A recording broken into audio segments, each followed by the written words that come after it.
नमस्कार, मैं सूर्यांश यादव आप सभी का स्वागत कर रहा हूं इंडिया दो टूक में। और आज हमारे साथ एक भाजपा के कद्दावर नेता, वार्ड नंबर 21 बागपत से जिला पंचायत के भावी उम्मीदवार और एक प्रमुख समाज सेवी सीधे लाइव बागपत से जुड़ रहे हैं। मैं स्वागत कर रहा हूं मनुपाल बंसल जी का। बंसल जी, स्वागत है इंडिया दो टूक में। जी नमस्कार, बहुत बहुत धन्यवाद। बंसल जी, सबसे पहले आप वार्ड नंबर 21 से जिला पंचायत चुनाव लड़ने जा रहे हैं, तो मैं सीधा सीधा साफ और दो टूक आपसे सवाल पूछता हूं। ऐसी कौन सी चीजें हैं जो बंसल साहब को लगता है कि ये चीजें मैं अगर सत्ता में आ गया तो यादव जी कराऊंगा ही कराऊंगा? जी भाई साहब, हमारे क्षेत्र में आप पहली बात, मैं आपके चैनल से जुड़ा, बहुत बहुत धन्यवाद। और हमारे क्षेत्र में हमारे जो क्षेत्र के लोगों की जो अपेक्षाएं हैं वो मैं आपके सामने बिल्कुल साधारणतः बताता हूं कि हमारे क्षेत्र का आदमी सबसे पहले चाहता है हमारा जो नेता हो हमारे दुख में दर्द में हमारे बीच में उपस्थित हो और हमारा मान सम्मान करे। सबसे पहले तो हमारा क्षेत्र ये चाहता है हमारे नेता हमारे बीच में रहे। दूसरी बात, हमारे क्षेत्र में उसके बाद विकास कराए कि जितना ज्यादा ज्यादा हमारे यहाँ विकास हो, क्योंकि हमारे यहाँ जो सड़कें हैं, रास्ते अभी बहुत सड़कें और रास्ते अभी ऐसे पेंडिंग पड़े हुए हैं जो बनने चाहिए थे, नहीं बन पाए। चलिए, आप कह रहे हैं कि कुछ ऐसी चीजें आपके दिमाग में हैं जो आपको लग रहा है कि वो हो जाना चाहिए था लेकिन हो नहीं पाया है। मैं विकास पर भी बात करूंगा, लेकिन एक मुद्दा जो बहुत चर्चाओं में रहा है पिछले कुछ दिनों में, जनसंख्या वाला जो मुद्दा है नेताजी, और आप जो जनसंख्या समाधान फाउंडेशन है उसके राष्ट्रीय उपाध्यक्ष भी हैं। जनसंख्या से समस्या कहां है? जनसंख्या बढ़ेगी तो देश का कहीं ना कहीं दुनिया में डंका पिटेगा। आपको जनसंख्या से वास्तविक क्या समस्या है नेताजी? सूर्यांश जी, ये सबको ज्ञात है कि जनसंख्या कितनी तेजी से बढ़ती जा रही है और सीधा सीधा सब लोग कहते हैं कि हमारे यहाँ बेरोजगारी बढ़ती जा रही है। रोजगार यदि वैकेंसी आती है 2 लाख की तो बेरोजगार खड़े हो जाते हैं 4 लाख। हमारे यहाँ जो संसाधन है वो सीमित हैं और हमारी जनसंख्या इतनी बेतहाशा बढ़ती हुई जा रही है। इन संसाधनों के ऊपर आने वाले टाइम में यदि इस जनसंख्या नियंत्रण कानून नहीं लागू किया गया तो आने वाले टाइम में संसाधनों के ऊपर आपस में लोग मरेंगे, युद्ध होगा, गृह युद्ध होगा।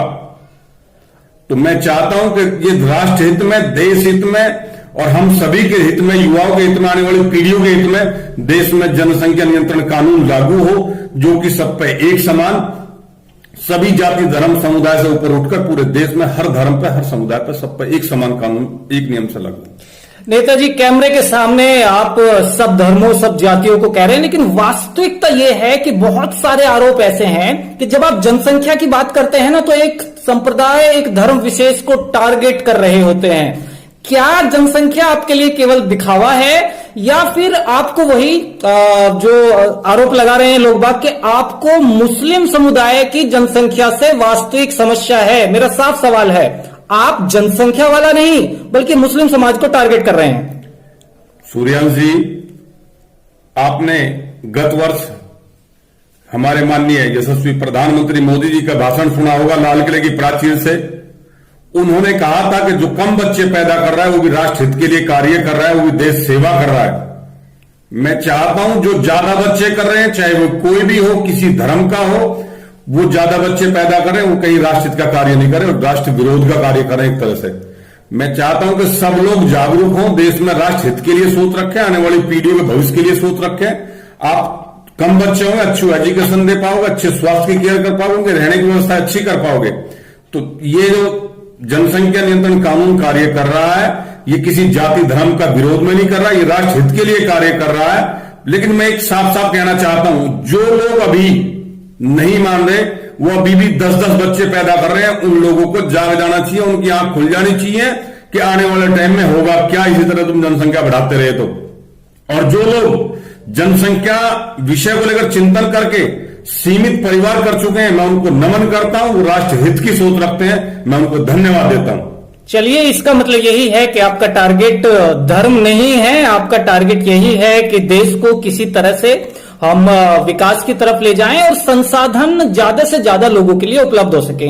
और मैं आगे बढ़ता हूं, मैंने जब जानकारी जुटा रहा था आपके बारे में, तो आपके जो पिताश्री चौधरी ब्रह्मपाल सिंह जी रहे हैं, उनकी याद में आप एक बड़े दंगल का आयोजन कराते हैं, और अगर मैं सही हूं तो रागनियों का आयोजन भी आप कराते हैं जी। और समाचार तो यहां तक है कि आप बड़ा मोटा उसमें इन्वेस्ट करते हैं। इसके पीछे का उद्देश्य आप बता पाएंगे, अगर ये सवाल मैं कर पाऊं तो? जी सूर्याल जी, बहुत अच्छा क्वेश्चन किया आपने। कई बार लोग इस मुद्दे पर और भी लोग सोचते हैं कि इनको क्या लालच है, क्यों ये कार्य कराते हैं। मैं आपको स्पष्ट बताना चाहता हूं, हमारे पिताजी पहलवान रहे, हमारे ताऊजी दलीप सिंह जी पहलवान रहे, हमारे बड़े भाई लीलू प्रमुख जी पहलवान रहे, नेशनल खेले वो, और हमारा भतीजा भी पहलवान है। तो मैं आपको स्पष्ट करना चाहता हूं, हमारे परिवार में खेल कूद और कुश्ती के प्रति पहले से ही प्रेम है। तो हम लोग चाहते हैं कि लोग आने वाले जो हमारे युवा हैं वो कहीं इधर उधर गलत राहों में ना भटक के अपनी जिंदगी बना लें, अच्छे खिलाड़ी बन जाए। आज का एक अच्छा खिलाड़ी बन जाता है, नेशनल लेवल जाने पर उसकी जिंदगी सुधर जाती है। और ये मैं आपको स्पष्ट कर देता हूं, हमें किसी से कोई लालच नहीं है। हमारी निजी संपत्ति है, उसमें हमने अखाड़ा बनाया हुआ है, वहां पे हमने गद्दे की कुश्ती है, जिम है, मिट्टी की कुश्तियां हैं। हम किसी से कोई सहयोग नहीं लेते हैं। जो प्रतिवर्ष हम दंगल भी कराते हैं पिताजी की याद में, वो इसलिए कराते हैं कि बच्चों में कंपटीशन हो, बच्चे और क्षेत्र के हमारे जो बच्चे हैं कुश्ती लड़के आगे नाम रोशन करें। एक बच्चा ओलंपिक चला जाता है, आप समझ सकते हैं, ओलंपिक में जो बच्चा चला गया तो उसकी जिंदगी बन जाती है, गवर्नमेंट जॉब मिल जाती है, बहुत अच्छे अच्छे और ऑप्शन खुल जाते हैं। तो हम लोग बच्चों को प्रेरित करते हैं कि उनका भविष्य उज्जवल हो और वो मेहनत करके अपने भविष्य को उज्जवल कर लें, सफल कर लें, और बच्चों को भी उससे प्रेरणा मिले। हमें किसी से कोई लालच नहीं है, सिर्फ ये लालच है कि हमारे क्षेत्र के हमारे बच्चे गलत राह पर ना चलें और अपनी अच्छी राह पर चलें, अपना अगला जो फ्यूचर है उसको सुधार लें। अच्छी बात है, और बहुत सही आप इस बारे में बोल भी रहे हैं, क्योंकि आज स्पोर्ट्स एक बहुत बेहतरीन प्रोफेशन बन गया है। भूतकाल में वो क्या था वो एक अलग मुद्दा है, लेकिन आज खिलाड़ी एक प्रोफेशनली बहुत बड़ी कमाई कर पाने में सक्षम है और बहुत एक सम्मानित जीवन जी पाने में सक्षम है। बल्कि बहुत सारे खिलाड़ी तो ऐसे हैं जो देश के युवाओं को बहुत बड़ी मात्रा में प्रेरित करते हैं। तो चलिए, ये तो आपका कदम सराहनीय है। आपके यहाँ इस समय वार्ड नंबर 21 से जिला पंचायत सदस्य भी हैं। मुझे लगता है कि किसी का नाम लेकर हम उन्हें संबोधित करें यहाँ वो उचित नहीं है।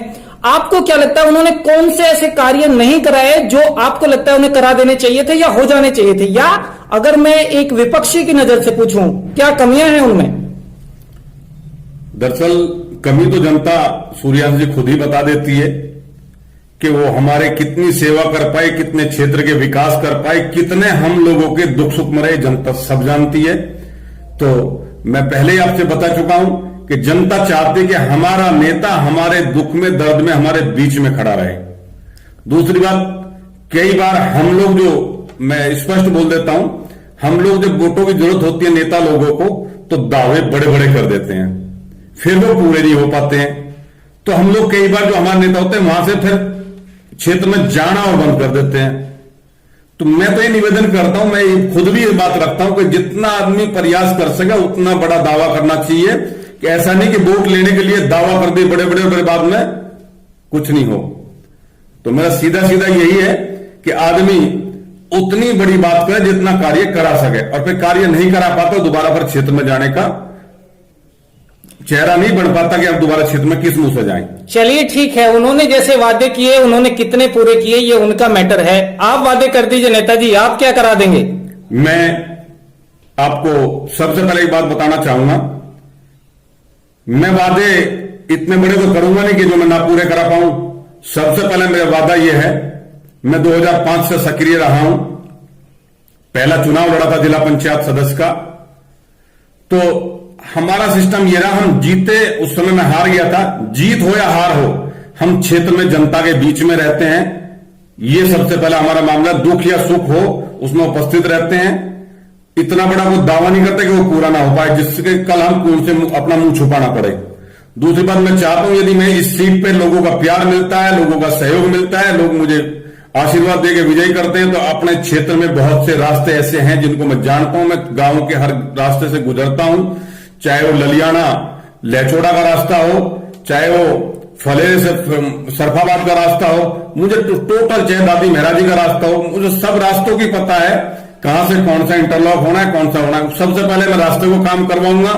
उसके बाद मेरी जानकारी में है कि हमारी कई ग्राम पंचायतें ऐसी हैं जिसके अंदर ग्राम पंचायत जो भवन होता है, जिसमें हमारा ग्राम पंचायत सचिव बैठ जाता है, जिसमें गांव में हर गांव में 2 पक्ष होते हैं, एक प्रधान पक्ष होता है, उसके प्रतिद्वंदी पक्ष होता है, कि उनके जो छोटे मोटे कार्य होते हैं वो वहां जाके नहीं करा पाते प्रधान जी के यहां। तो मैं चाहता हूं जिन गांवों में ग्राम पंचायत भवन नहीं है वो ग्राम पंचायत भवन बनवाए जाएंगे। ये मेरा दूसरा वादा है। रही तीसरी बात मैं रखता हूं कि हमारे क्षेत्र में कुछ गांवों में जमीनें हैं जहां खेल का मैदान बनाया जा सकता है, और कुछ जगह जहां जमीन नहीं है और लोग सहयोग करना चाहते हैं कि हम 2 बीघे 4 बीघे सब मिलकर कर देंगे, तो मैं उन जगह बच्चों के युवाओं के लिए खेल का मैदान बनवाने का तीसरी मेरी प्रायोरिटी होगी। जैसे मैंने अपने खुद स्वयं के गांव में 3000 गज जमीन मेन रोड पे अपनी निजी जमीन में खेल का मैदान, कुश्ती, जिम, वो चीजें अपनी निजी तरफ से करवा रखी है। तो मैं चाहता हूं हर गांव में से जो हमारे युवा बच्चे हैं वो सही राह पर चल सकें, शारीरिक मेहनत कसरत कर सकें, पढ़ लिख सकें। तो मैं चाहता हूं ये हर गांव में हो। और जिन गांव में बड़ा स्पेस है, जैसे हमारे फलेरा गांव हुआ, सरफाबाद गांव हुआ, और कई गांव हैं जिनमें ज्यादा बड़ी जमीन है, चाहे वहां स्टेडियम बनवाया जा सके, उसके लिए हम प्रयास करेंगे।